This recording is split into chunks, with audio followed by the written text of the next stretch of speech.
King Mahabali ruled Kerala with such kindness that his people lived in peace. But his immense popularity would soon shake the heavens. The gods watched from above. They saw a king more loved than themselves, and they grew afraid that their power would be overshadowed. So they asked Lord Vishnu for help. To protect the cosmic order, Vishnu would intervene, not with war, but with a test.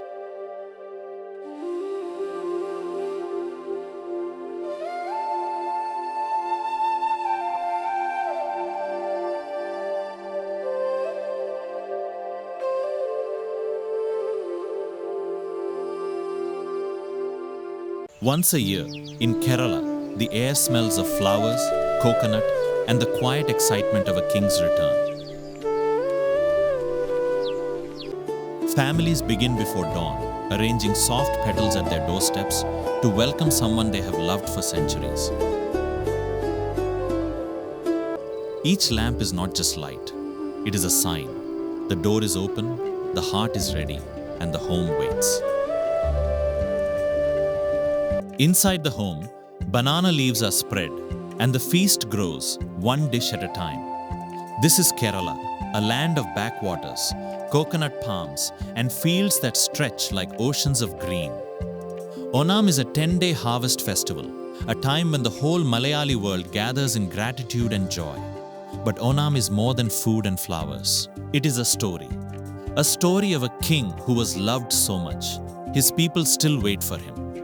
Long ago, Kerala was ruled by King Mahabali. He was not a god, but a king who ruled with kindness. In his time, there was enough for everyone. No one slept hungry, and no one was left alone. The people lived in harmony. They farmed, traded, sang, and lived without fear. Those days were remembered as Kerala's golden age. Not because of gold alone, but because generosity was the law. But as Mahabali's fame grew, the gods in the heavens grew worried. His power was great, and his people loved him deeply. So Lord Vishnu came to earth, not as a warrior, but as Vamana, a small, humble Brahmin boy with a gentle face. King Mahabali saw the small visitor and welcomed him, for in his kingdom, no guest was turned away. Vamana asked only for a simple gift, 3 steps of land, nothing more. Mahabali agreed at once. He did not know that this small request would change everything. Before their eyes, Vamana began to grow. Small feet became cosmic, and his first step covered the earth. With his second step, he covered the skies, the heavens bowed, and the world held its breath. There was no land left for the third step. Only the king's own head remained. Mahabali did not run. He bowed, placed his head beneath the third step, and offered himself with grace. And so the king was pushed down into the netherworld, not as a punishment, but as a lesson in humility. Vishnu was moved. Mahabali had not been proud. He had kept his word, even when it cost him everything. So Vishnu granted him a boon. Once every year, Mahabali could return to Kerala to see his people again.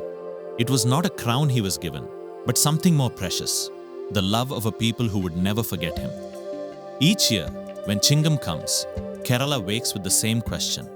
Is he home yet? They lay Pookalam at their doors, a soft path of flowers to guide the king's spirit home. Every petal says the same thing. We remember you. We are waiting. Meanwhile, in every home, the Onasadya is prepared. Dozens of dishes, all served on banana leaves. The feast is not only for the family, it is also for Mahabali, who comes to taste the love of his people once more. In the backwaters, the Valamkali begins. Long snake boats glide through the water, carrying teams of rowers.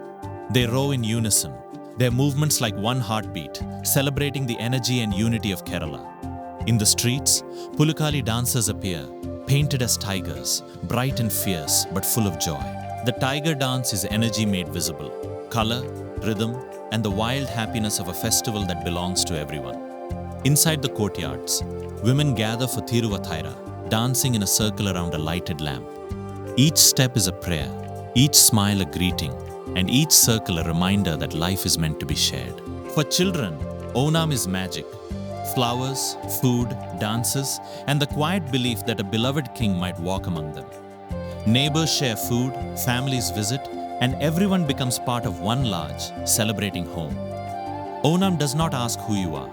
It only asks that you come, eat, and celebrate together. Some say Mahabali does not come with trumpets. He comes quietly as a guest who belongs. He does not need a throne.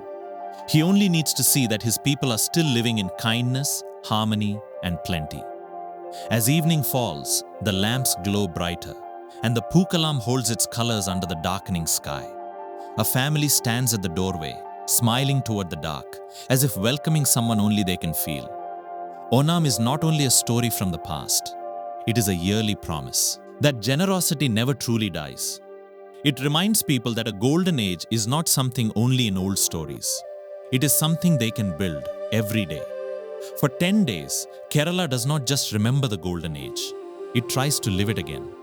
And when Mahabali returns to the netherworld, he leaves behind something precious, the certainty that he is loved. Year after year, the flowers are laid, the lamps are lit, and the feast is served. Because a beloved king never truly leaves. Onam is the homecoming of a king and the homecoming of kindness itself.